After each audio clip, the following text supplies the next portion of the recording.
Presidente Trump autoriza a remoção de moradores de rua para tratamento. Na Flórida, mulher é atacada por jacaré ao nadar em lago. No Brasil, pesquisa revela que quase 1.500 mulheres foram vítimas de feminicídios em 2024.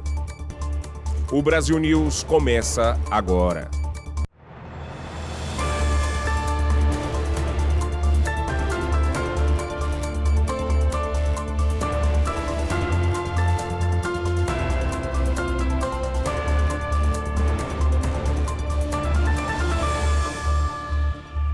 Boa noite.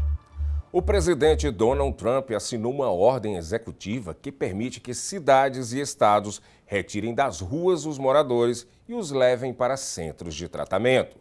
Segundo dados do relatório anual de avaliação de pessoas sem teto, divulgado em janeiro, o número de pessoas sem teto no país aumentou 18% entre 2023 e 2024. Na Flórida, mais um ataque de jacaré acendeu o alerta das autoridades sobre os riscos de presença do animal em lagos do estado. A repórter Lorena Gomes tem as informações.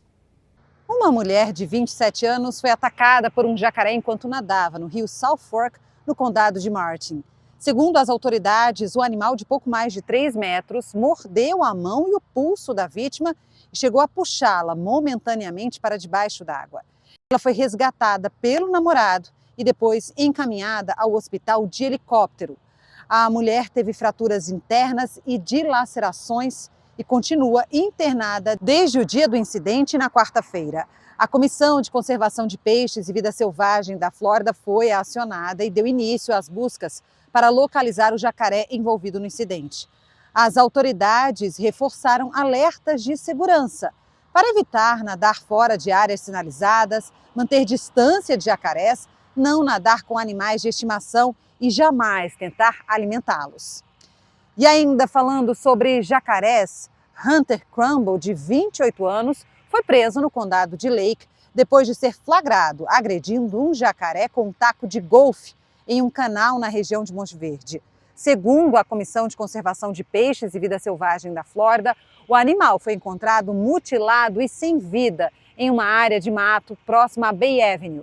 Testemunhas relataram que o suspeito teria capturado o animal após um menino supostamente perder um anzol na boca do animal. Em seguida, Crumble teria batido repetidamente no jacaré com taco, alegando frustração com o equipamento de pesca preso. O animal foi encontrado dilacerado em um terreno nas proximidades. Crumble confessou o ato em depoimento e foi preso. Ele deve responder por matar ou ferir um jacaré sem autorização, um crime de 3º grau na Flórida. Registros mostram que Crumble já havia sido preso antes por outros crimes, como violar medida protetiva.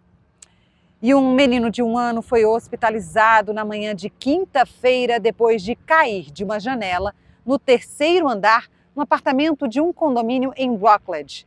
Segundo a polícia, uma janela teria sido aberta para ventilação e o bebê possivelmente subiu em algum móvel antes de cair.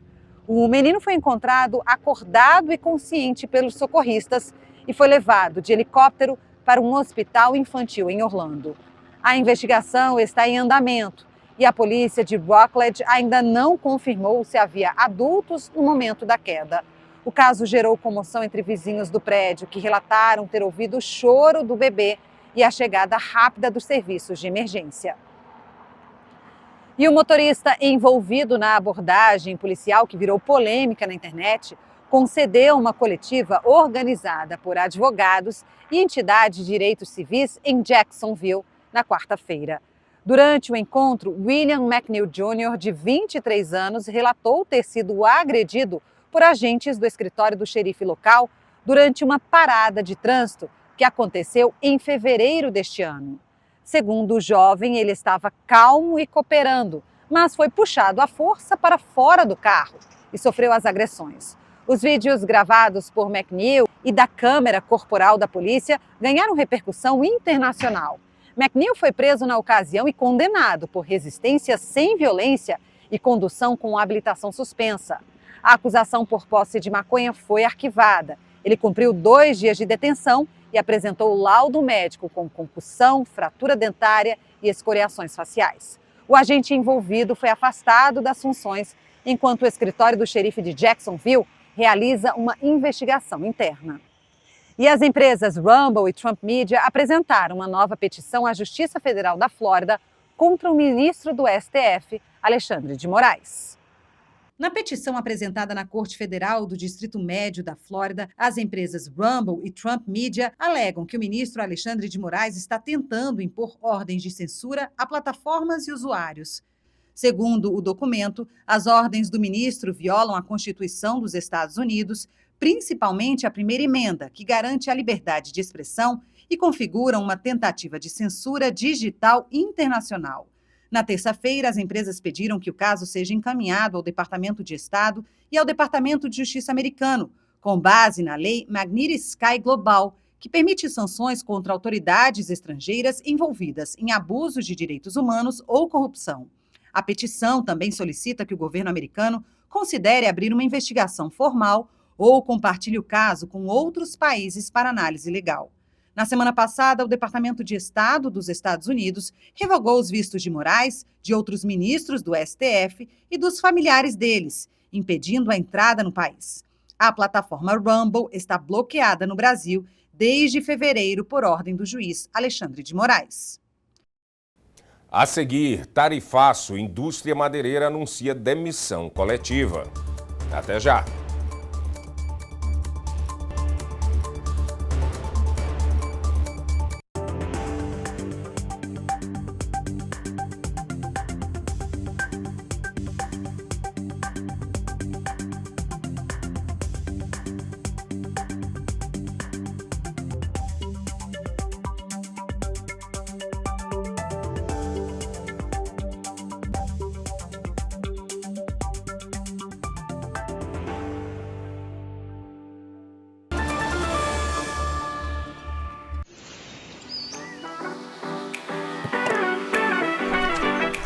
O açaí Triunfo é sua fonte de energia natural e saborosa.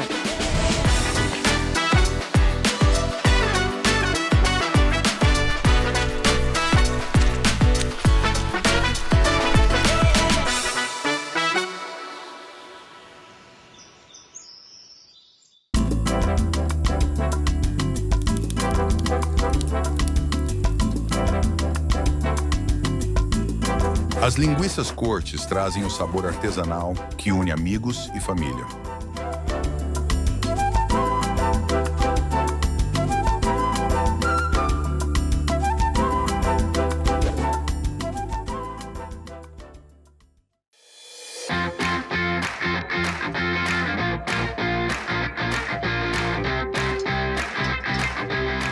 Mimoso traz para sua mesa o autêntico sabor de Minas Gerais.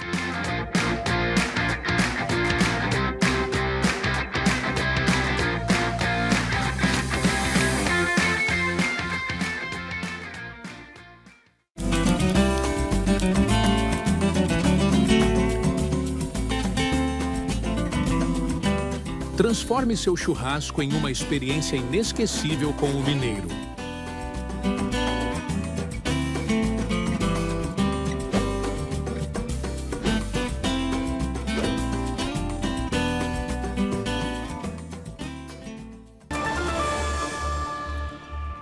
E agora você fica com as principais notícias do Brasil com a correspondente Arlene Balieiro. E um estudo divulgado pelo Fórum Brasileiro de Segurança Pública na quinta-feira revelou que o Brasil bateu recorde de feminicídio em 2024. Foram quase 1.500 mulheres. De acordo com a pesquisa, o país atingiu o pior patamar desde o início da tipificação do crime em 2015. Na atualidade, a média é de 4 mortes por dia no país. De 2023 para 2024, o aumento foi de quase 1%. Ainda de acordo com o estudo, a maior parte das vítimas são mulheres entre 18 e 44 anos de idade, e os crimes ocorreram na casa das vítimas. Em outubro do último ano, a pena para o crime de feminicídio aumentou de 30 para até 40 anos de reclusão. E uma lei publicada no Diário Oficial na quinta-feira passou a definir a fibromialgia como deficiência. Com isso, pacientes que possuem a síndrome vão ter acesso a benefícios previdenciários, cotas e isenções. A nova regra entra em vigor em 180 dias. A avaliação para o reconhecimento vai ser realizada por uma equipe multiprofissional, que vai analisar o grau de limitação funcional e social de cada paciente. A fibromialgia é uma síndrome crônica que provoca dores generalizadas, podendo até resultar em sintomas emocionais como ansiedade e depressão. De acordo com o Ministério da Saúde, cerca de 7 milhões de brasileiros sofrem com a doença. E o Brasil não faz mais parte da Aliança Internacional para a Memória do Holocausto, onde atuava como membro observador desde 2021. A decisão do governo Lula foi anunciada pelo Ministério das Relações Exteriores de Israel na quinta-feira, ao criticar o apoio do governo brasileiro à ação judicial da África do Sul que acusa Israel de genocídio na faixa de Gaza. O Itamaraty ainda não se pronunciou oficialmente sobre a decisão. No entanto, há informações de que a Embaixada de Israel em Brasília já foi informada sobre o processo. A Aliança em Memória do Holocausto foi criada em 1990 para combater o antissemitismo. E uma indústria que produz compensados de madeira anunciou nesta semana que vai demitir 100 funcionários de 2 das 4 fábricas do Paraná. As fábricas afetadas pela demissão coletiva ficam nos municípios de Ventania e Telêmaco-Borba. Segundo a empresa, a medida é reflexo da insegurança no mercado que antecede o tarifaço que entra em vigor no dia 1º de agosto. Ainda de acordo com a indústria, as demissões vão ocorrer ao longo de 60 dias. O estado do Paraná lidera as exportações de madeira para os Estados Unidos. E, recentemente, outras 2 indústrias do setor também anunciaram medidas que afetam os trabalhadores por causa do aumento das tarifas. E ainda sobre o tarifaço, o presidente Lula segue com comentários sem tom diplomático sobre o assunto. Veja. Há uma semana do tarifaço entrar em vigor, Lula ironizou a estratégia do presidente americano Donald Trump. Durante um evento na quinta-feira no Vale do Jequitinhonha, em Minas Gerais, o presidente brasileiro disse que Trump não quis conversar com ele. Vamos ouvir um trecho? Ele não quer conversar. Se ele quisesse conversar, ele pegava o telefone e me ligava. Eu conversei com o Clinton, conversei com o Obama, conversei com o Bush, conversei com o Biden, converso com o Xi Jinping, converso com a Índia, converso com o Canadá. Ontem eu conversei 40 minutos com a presidenta do México. Lula também criticou o apoio do presidente norte-americano ao ex-presidente Bolsonaro com relação à fala de Trump sobre a justiça brasileira promover caças bruxas ao ex-presidente. Mesmo diante de críticas, o presidente brasileiro diz que está pronto para negociar. Veja agora a cotação do dólar frente ao real.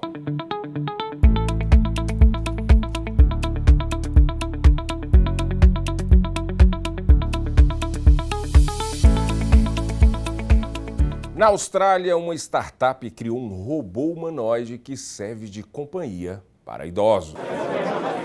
Esta é a Abby, uma robô humanoide que ajuda a combater a solidão entre idosos que vivem em casas de repouso na Austrália. A robô é alimentada por grandes modelos de linguagem e visão computacional. Ela é capaz de reconhecer rostos, ter lembrança de interações anteriores e conversar em 90 idiomas. As pessoas falam com ela sobre histórias da vida, casos amorosos, histórias de família. Elas não a veem como um robô, mas como uma amiga. Somente nos cuidados para idosos, 4 em cada 10 pessoas nunca receberão uma visita de amigos ou familiares, jamais. A idealizadora conta que começou a construir a humanoide na época da pandemia, mas que atualmente a Abby ajuda a promover conexões emocionais entre pessoas mais velhas que enfrentam isolamento social. Ela é a visitante mais consistente que a maioria das pessoas tem nessa fase mais avançada da vida. E assim, muitos momentos que eles passariam sozinhos, se sentindo bastante tristes ou desolados, agora são substituídos por uma interação realmente encantadora com a Abby, que realmente significa o mundo para eles. A startup pretende expandir a Abby para 100 instalações de cuidados para idosos e hospitais infantis até 2026. E esta edição do Brasil News termina aqui, mas você pode rever todas as notícias no nosso canal no YouTube. Boa noite e um ótimo fim de semana.